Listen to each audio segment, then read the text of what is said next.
today I'm going to talk to you about pets as therapy for adopted children or indeed foster children and running an adoption family support channel. So my experience of having pets as therapy is really good in the most part. So let me just explain a little bit. We were foster carers for children with complex needs for a number of years.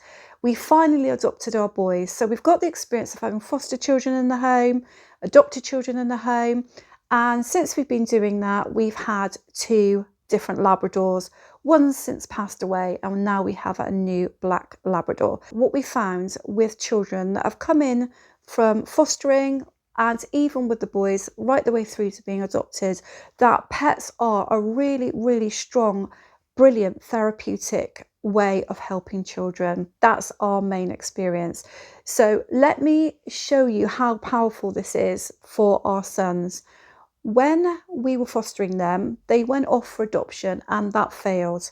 We had to write them a letter that could go to the adoptive family to tell the boys that we were ready for them to come back home to us and that everybody realised it was a mistake, that they'd gone for adoption and that their home was really with us. Now, by the time they came to our home, the first thing that they looked for when they came into the house was the dog. And all they could talk about when they first came back to us was how much they'd missed our golden Labrador.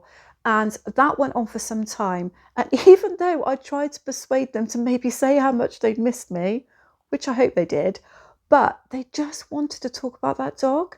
And I remember my oldest son also saying to me that the adopters had small dogs and he didn't like them because they were a bit barky and a bit bitey, and that he really, really missed the Labrador.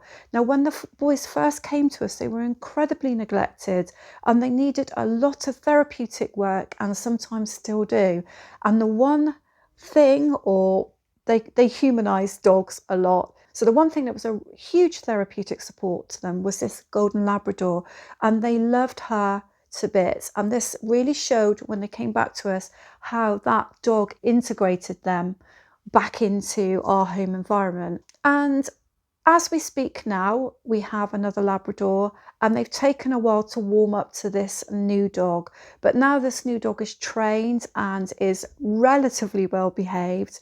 There's nothing they like more when they come home from school. The dog will come and sit on their feet. They can tickle his ears. He'll let them do quite a lot with them. And you can tell, especially when they're anxious, that the first thing they will do is they will go and play with the dog.